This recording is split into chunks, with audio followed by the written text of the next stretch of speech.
Assalamualaikum warahmatullahi wabarakatuh. Hai teman-teman semuanya, perkenalkan nama saya Ranjani dari Fakultas Ekonomi dan Bisnis Prodi Akuntansi. Hari ini saya akan membahas materi etika bisnis. Topik yang akan dibahas yaitu mengenai pasar persaingan sempurna, pasar bebas, pasar persaingan tidak sempurna, etika konsumen, dan yang terakhir yaitu etika periklanan.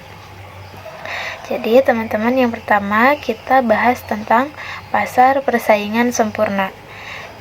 Sebenarnya pasar ini adalah kondisi di mana jumlah penjual dan pembeli itu sangat banyak. Jadi nggak ada yang bisa mengatur harga secara sepihak. Misalnya nih, kalau kita lihat produk seperti beras, gandum, atau sayur mayur di pasar tradisional, semuanya itu sama jenisnya.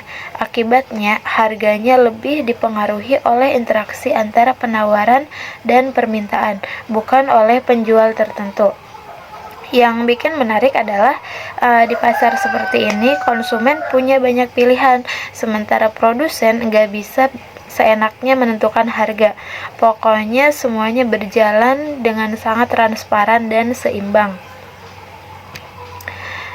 Selanjutnya kita bahas pasar bebas atau yang biasa dikenal sebagai free market. Nah, pasar bebas ini sebenarnya adalah kondisi ideal di mana seluruh kegiatan ekonomi sepenuhnya ditentukan oleh mekanisme permintaan dan penawaran.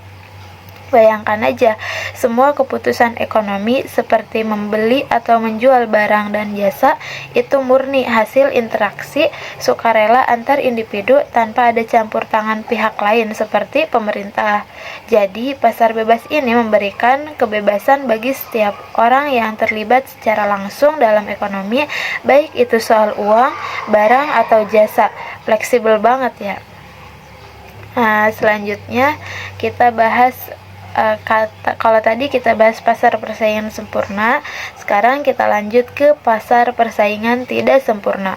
Jadi pasar ini nggak berbeda ya.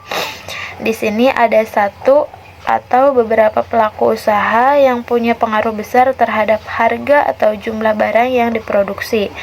Kalau di pasar ini, penjual atau pembeli kecil enggak terlalu bisa memengaruhi pasar. Contohnya kita punya beberapa jenis pasar seperti yang pertama monopoli, di mana cuma ada satu penjual besar. Contohnya kayak PLN. Yang kedua ada oligopoli. Ini beberapa penjual besar, contohnya industri otomotif. Kemudian ada monopsoni. Ini unik karena cuma ada satu pembeli, misalnya pasar tenaga kerja di daerah terpencil. Yang selanjutnya ada oligopsoni, kalau pembelinya lebih dari satu tapi besar-besar, kayak perusahaan besar yang beli hasil panen. Kemudian yang terakhir ada persaingan monopolistik. Persaingan ini banyak produsen dengan produk yang serupa tapi nggak sama, kayak di industri kosmetik contohnya. Jadi pasar ini cenderung lebih kompleks karena peran pelaku usahanya besar banget. Kita bahas persaingan tidak sempurna nih. Ada beberapa kelebihan yang bisa kita lihat. Misalnya di pasar ini ada peluang besar buat inovasi dan diferensiasi produk. Konsumen juga punya banyak pilihan karena setiap produsen biasanya punya keunikannya masing-masing. Tapi nggak semua manis, ada juga kekurangan. Contohnya, harga di pasar ini cenderung lebih tinggi karena produsen besar punya kekuatan menentukan harga. Terus, ada juga risiko eksploitasi konsumen kalau produsen nggak bertanggung jawab. Plus, pasar ini sering banget dianggap nggak efisien karena dominasi beberapa pemain besar. Kalau mau lihat contoh kasus, kita bisa lihat industri teknologi, misalnya pasar smartphone. Ada Apple, ada Samsung yang mendominasi. Konsumen jadi punya banyak pilihan, tapi harganya ya cukup mahal karena mereka main di kualitas premium.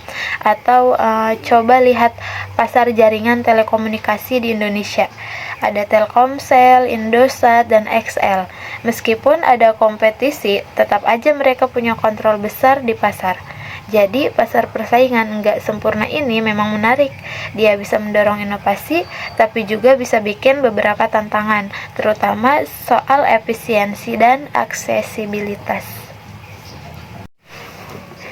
Baik teman-teman, kita lanjut ke pembahasan etika konsumen.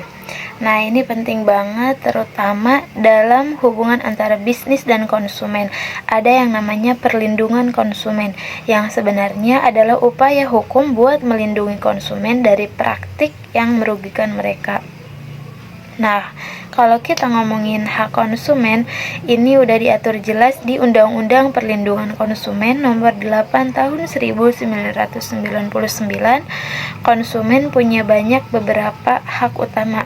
Contohnya, yang pertama, hak atas keamanan, kenyamanan, dan keselamatan waktu menggunakan produk. Yang kedua, hak atas informasi yang benar, jelas, dan jujur soal barang atau jasa yang mereka beli.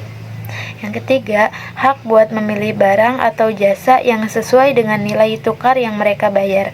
Kalau dirugikan, mereka juga punya hak atas kompensasi atau ganti rugi. Nah, selain konsumen yang punya hak, produsen juga punya kewajiban. Yang pertama, memberikan informasi yang jelas soal produknya, supaya konsumen nggak salah paham.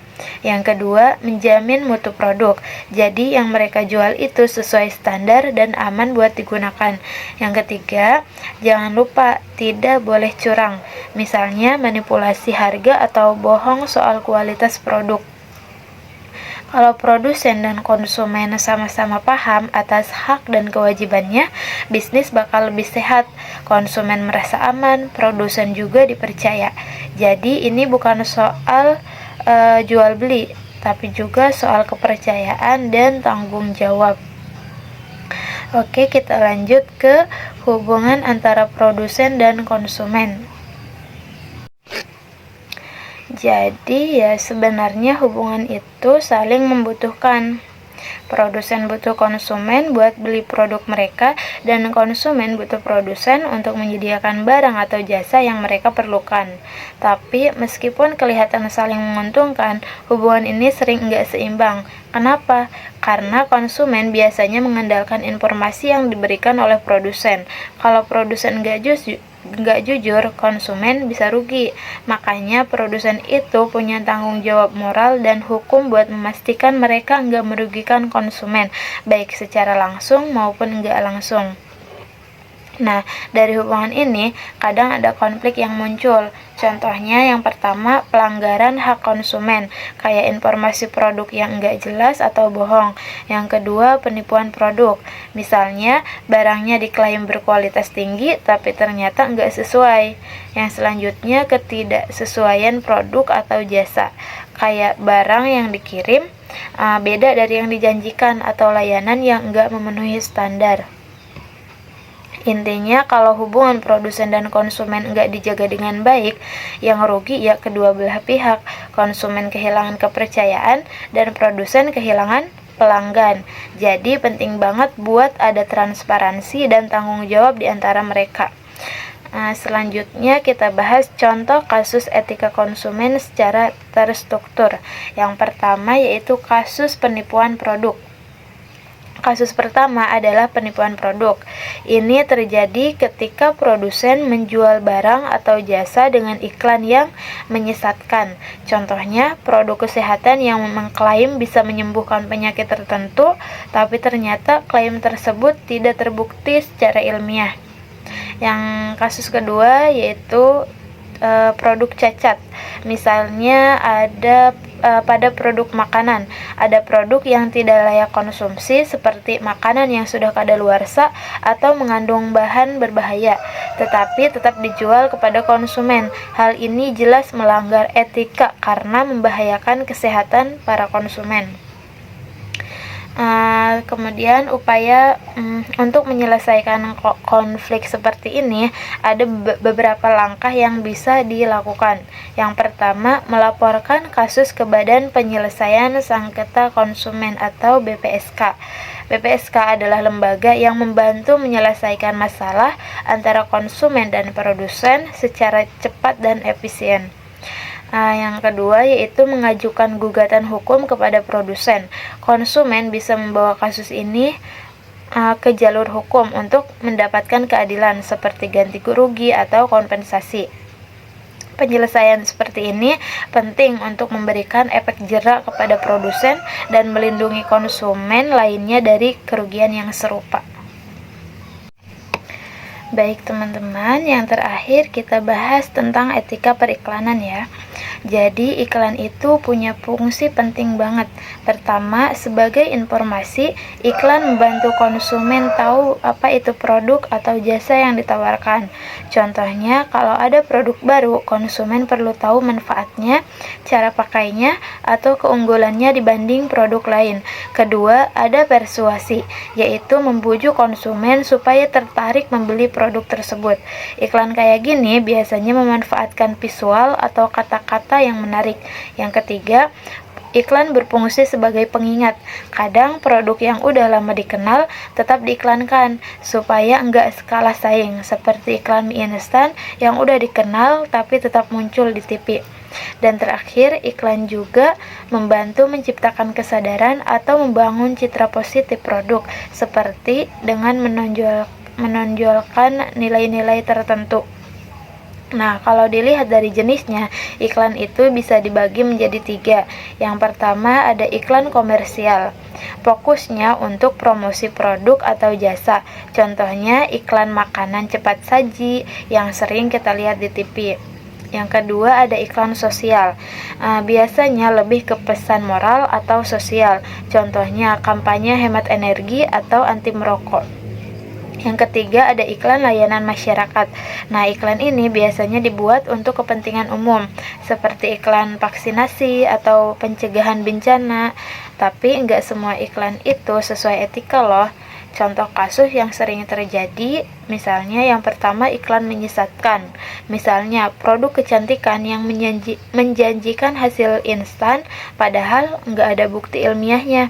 Yang kedua, eksploitasi anak dalam iklan. Misalnya, menggunakan anak-anak untuk mempromosikan produk dewasa. Ini jelas nggak sesuai etika, apalagi kalau anak-anak jadi terlihat nggak pantas di iklan. Langkah untuk menyelesaikan masalah seperti ini biasanya melalui beberapa cara. Salah satunya adalah melaporkan iklan tersebut ke Komisi Penyiaran Indonesia atau KPI, atau lembaga yang berwenang. Selain itu, perusahaan juga bisa diminta untuk menarik iklan tersebut dan melakukan evaluasi supaya kejadian serupa enggak terulang. Demikian presentasi saya hari ini. Terima kasih atas perhatian dan kesempatannya. Semoga bermanfaat dan membuka wawasan kita semua. Wassalamualaikum warahmatullahi wabarakatuh.